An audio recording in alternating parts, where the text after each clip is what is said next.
오늘부터 우측 보행이 전면 시행됩니다. 일제시대 때 좌측 보행이 도입된 후 89년 만에 변합니다.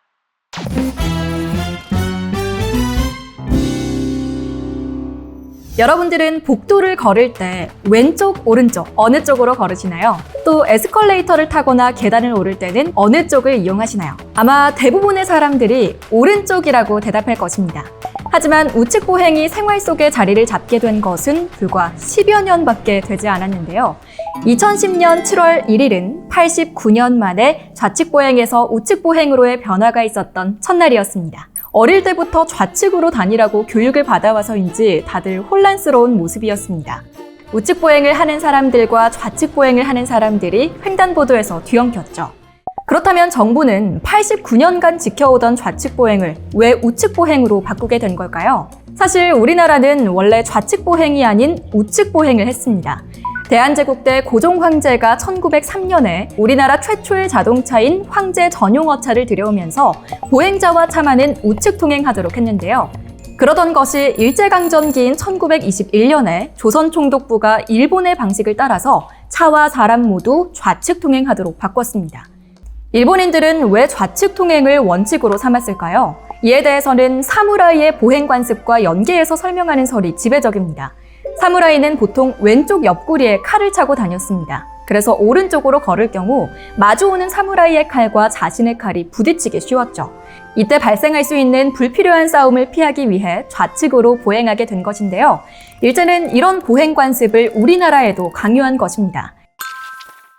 그러다 광복 후 미 군정은 차량에 한해 우측 통행으로 바꿨고 특별한 권고가 없어서 사람은 그대로 좌측 보행하도록 남게 됐습니다. 1961년 제정된 현행 도로교통법은 보행자는 보도와 차도가 구분되지 않은 도로에서는 도로의 좌측으로 통행해야 한다고 규정했습니다.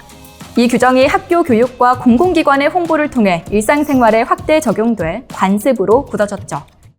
그런데 2000년대 후반에 좌측 보행은 우측 보행으로 바뀌어야 한다는 논의가 시작됐습니다.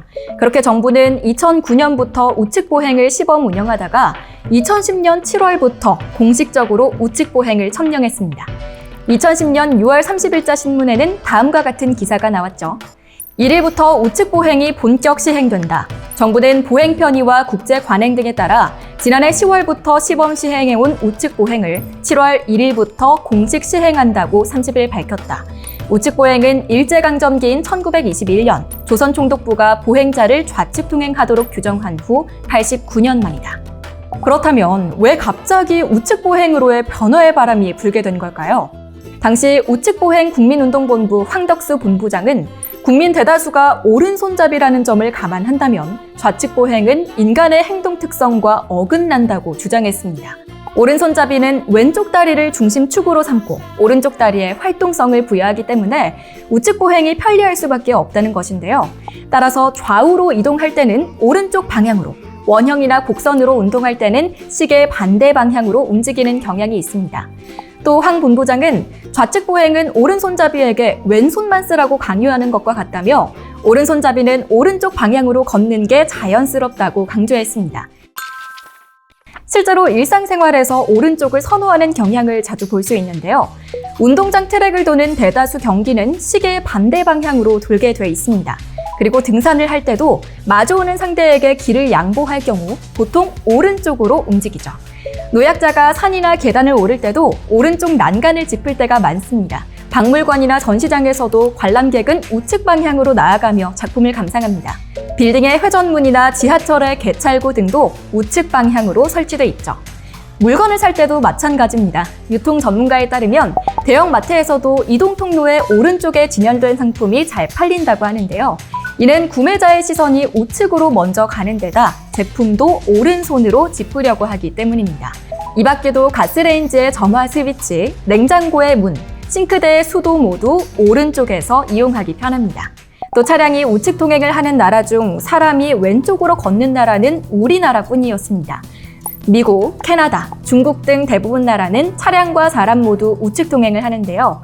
영국, 일본, 싱가포르, 뉴질랜드는 차량은 좌측 통행, 사람은 우측 보행을 하죠. 따라서 우측보행론자들은 우리나라 사람들이 외국에 갔을 때 또는 외국인이 우리나라에 왔을 때 보행 방법이 달라서 사고가 나기 쉽다고 주장했습니다. 그러나 당시 우측보행에 반대하는 목소리도 만만치 않았습니다. 우측보행으로 바꿀 경우 엄청난 사회적 혼란과 비용이 발생할 것이라는 지적도 있었고, 무엇보다 80년 동안 굳어진 사람들의 습관을 하루아침에 고치는 건 쉽지 않았기 때문이죠. 일제강점기에 들어온 좌측보행의 구습을 폐지하고 대부분의 다른 나라처럼 우측보행이 시작됐던 2007년 7월. 정착까지는 시간이 꽤 걸렸지만 어느새 우측보행은 우리의 생활에 자리 잡게 됐습니다. 우측보행은 모두의 안전을 위한 소소한 배려가 된다는 것을 기억하며 오늘 뉴스 마무리하도록 하겠습니다. 시청해주신 여러분 고맙습니다. 차서윤입니다. 걸으시나요? 그렇습니다. 하나, 둘, 셋.